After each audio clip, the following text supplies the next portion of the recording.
Hello, viewers. Welcome to Charities Bubble USA, your #1 channel, where we talk about green card. We talk about the process. I hope that you guys have filled out DV 2023. It's here, and I hope that you're doing well. I have been answering so many questions in my WhatsApp group, and I hope that you guys are doing well. Now, we are almost 2,000 subscribers. We are just knocking on the door to 2,000. So guys, please kindly subscribe to my channel, call your friends. I want to look at the number that we are at right now. We are at 1922 subscribers. So kindly call your friends to come and subscribe to my channel. Watch my videos, guys. Watch them from the beginning to the end. And we get to know more, we get to learn. I want to thank my returning subscribers. If you have been there, hang on there. There's more to come. And just give my videos a thumbs up. It gives me the spirit to go on with this journey and to educate you more. Now, today I am going to talk about nursing. I'm going to talk about nursing because, like I said, I am a nurse. I practice my nursing here in the US. And when I came here, I had not done nursing. I was a hairdresser back at home. And then when I came here, I decided to go to school and do nursing. I went to do my nursing as a parent, and I made it. And right now, I am a licensed practical nurse. So this is to someone who is out there who would like to pursue nursing. And I'm also going to talk about other careers. Now, if you want to pursue nursing, of course, you must have finished your Form 4. You must have a Form 4 certificate. So when you come here as a permanent resident, the sky is the limit. You can do anything that you want because there is no limitation. Like I said, if you win your green card, process it, come and live here as a permanent resident. The only difference between you and the citizen who was an American citizen is that you cannot vote. Otherwise, you will be able to do the other things. Now, with your Form 4 certificate, you will select a school. You can go to any school. You can decide to go to a community college. You can decide to go to a university. It depends on what you want. Now, me, I went to a community college. So what I did, after we came in, I did my CNA. CNA is whereby you just do work whereby you help people who live in their homes or in nursing homes. They need to be helped with food. They need to be helped with cleaning up. They need like just housework. That's what I would say, to simplify it, like housework. And then I did another one called Med-Aid. Med-Aid is whereby you help the nurse to pass medication, but you are working under the guidelines of the nurse. Even the CNA works under the guidelines of the nurse. And if something is wrong with a patient, maybe they have a wound, or maybe they're having pain, the CNA and the Med-Aid have to report to the nurse so that the nurse can do an intervention, or they can tell them what to do. Now, after you have done those two, it's important to do those two if you're thinking of going for nursing, and they do not take long. It's like 2 months, 1 month each, and you're done. And you will get a job maybe with a minimum wage of $12, $13 per hour, or 15, depending on the state that you are in. Again, it depends on the state. I live in just, I would say like a moderate state. If you go somewhere like California, you go somewhere like New York or Massachusetts, you will find that their pay is high, but life expectation is very high there. So I live in Kansas, and that's the range. Now, after you have done that, then you can apply to go to school. But remember, if you have a certificate of another country, they will want to know how the equivalency of that certificate. So what they will do, they will tell you to go to a certain website. Like I used a website called Spantron, and there are so many, but they will direct you where to go. So you will send your transcript there. Actually, you will just scan it and then you send it to them. What they do is that they will read it, and then after reading your transcript or your certificate, they will send results to your school to see your equivalency. Now, when you go to college, especially when you come from a foreign country, they will have you do like an entrance exam, whereby they will have you do math, they will have you do reading, they will have you do English, so that they can gauge where is this person, which classes can this person take, because you're not going to go to nursing school direct. You will have to do some classes. Now, let's say, for example, they want you to do college algebra. They will give you math, but they will gauge, does this person need to start with college algebra with review? Do they need to start with intermediate algebra? Now, like me, I did college algebra with review, and then I did like the college algebra. But you find that there are some people, there's someone I know who had to do the intermediate, and then right now she's doing college algebra with review, and then now she's gonna do college algebra. So it depends on where you are at.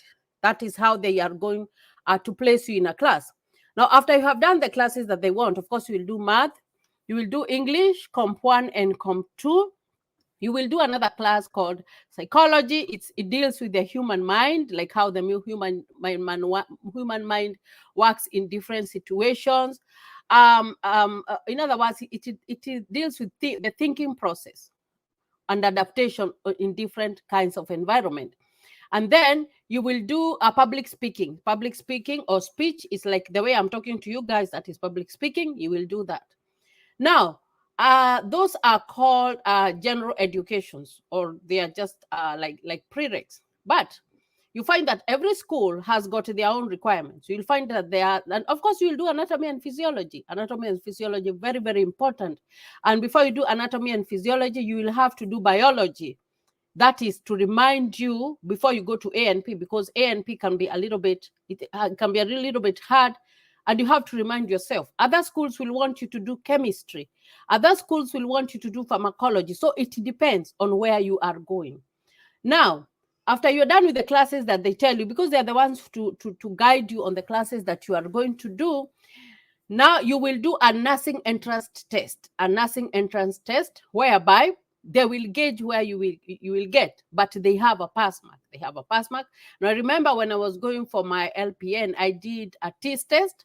Now, a TIS test, they test you on math, they test you on comprehension, they test you on reading, and they test you on science. You find that you have to pass with a certain percentage so that you can get into nursing school. And it is not an easy exam. It's a hard one, because when I did mine, actually, I passed on the third one. And I remember getting very disappointed and not knowing what to do, but I passed. After you pass, now you get into nursing school. When you get into nursing school, there's another class that you will do called pre-nursing. So that one, we did it online. We went to class only 2 times. So it still depends on a college, because every college you have to do pre-nursing. After pre-nursing is when I went to do my LPN.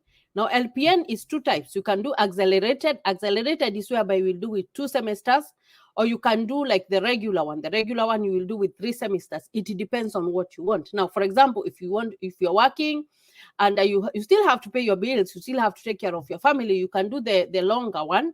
That one you will take 3 semesters, but you will be going to school most of the time in the evening.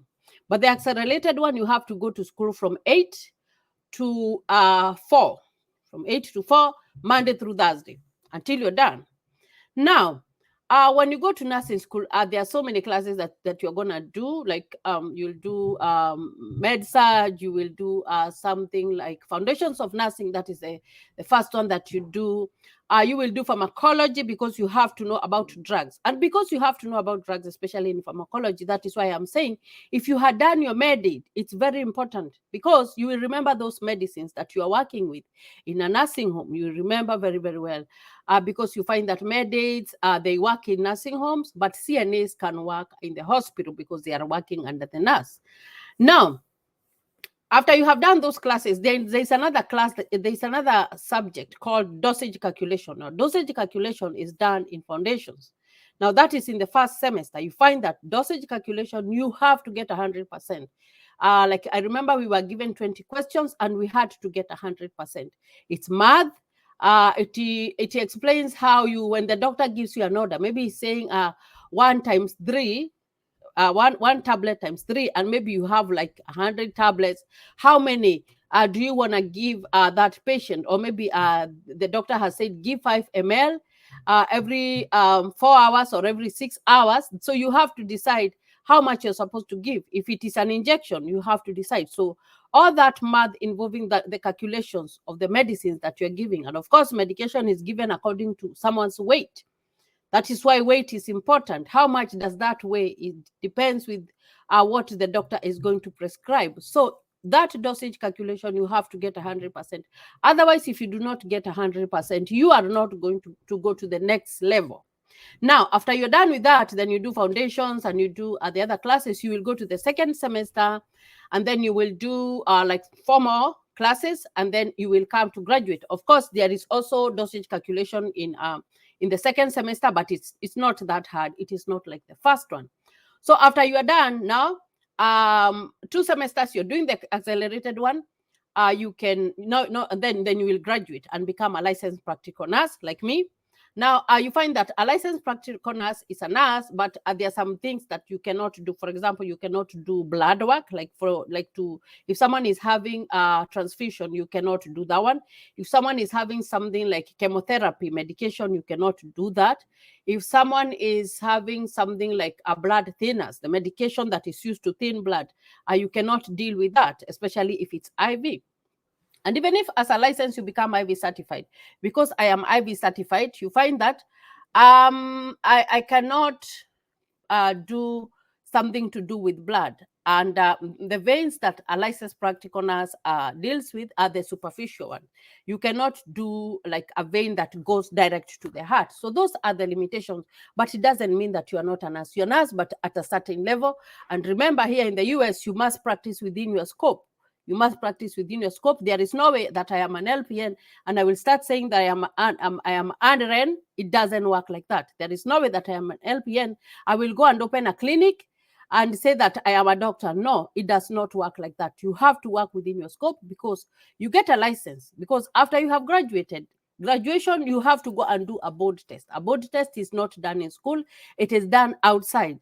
Now, that board test you have to pass. It is computerized, and you don't know how much you have passed with, but the thing is you have to pass that exam for you to get a license to practice. Now, if you have gotten your license to practice, then you have to take care of it, because if you make a mistake, if you give people the wrong medication, if you mistreat people, they will come for your license. They will take it. So you have to be very, very careful. Then after that, so when I finished my LPN, graduated, did my NCLEX, that test is called an NCLEX. I passed. I have practiced nursing now for, it's going to be 3 years in November. And now I am going to go back to do my associates, whereby I'll get my RN. So that one, I will go for 2 semesters. And of course, in our LPN, we didn't do IV therapy. So I had to go and do that class separately. It's good to have IV because most colleges will require you to have IV therapy. And then now I can go and do 2 semesters of my associate degree, and then I will become a registered nurse. Now, that is just an overview view. Now I also want to talk to someone who is 40 years old, 45 years old. I know there was a person who was asking me, if I am 40, can you give me the how I can come and survive? Can I go to school? Yes, you can go to school. Here in the US is different. They do not discriminate against age. Anybody can go to school. Even if you're 50 years old, 60 years old, you will still have somewhere to start your life. So you cannot say that you are too old. No, actually life starts at 40 years old. So even if you're 40 out there, please fill out your DV lottery and come and live in the US. Make it better for your kids. I just hope that you guys can win the DV, and then you can understand what I'm saying. So those are the steps of nursing, whereby how you can go about it. Now, that is just one job that you can do. And of course, when you are a nurse, it's an advantage, because even in your family, even your kids and your family members, you can tell what's going on with them, and you are even able to talk to the doctor and whatever. It's not that the other people are not able to, but you understand better. You are a position where you understand better. Now, before you get to nursing school, there are some things that they will require you to have. Of course, they will require you to have all your vaccinations done, and you give them records. If you do not have your vaccinations, most of the time they won't let you enter nursing school if you do not have your vaccination. Now, another thing, before you enter nursing school, you have to do a background check of yourself. If you have not been nice, if you have been stealing, if you have been caught by when you're driving and you are drunk, you are not going to enter nursing school. So you have to be very careful, especially even if you come here as a permanent resident, you cannot lose your morals. You have to stay upright. Even as a practicing nurse like me, you find that if I start doing things and I get reported, they might take my license.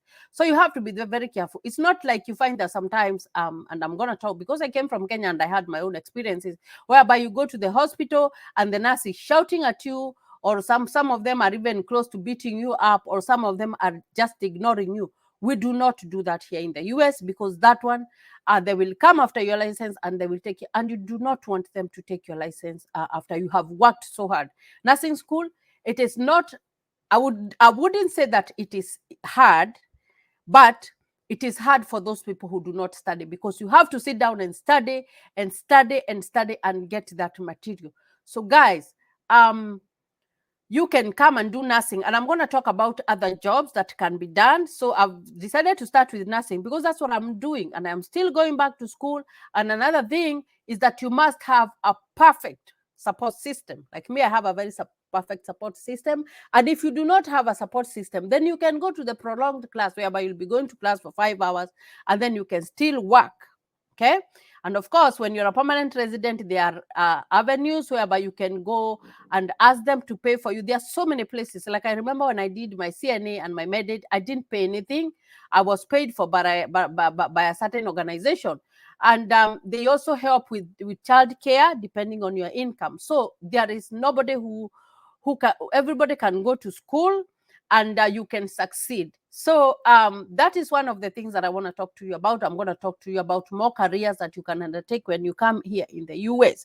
So until next time, thank you for watching this video. Please subscribe to my channel, give it a thumbs up, like and share. So until next time, God bless you and stay safe.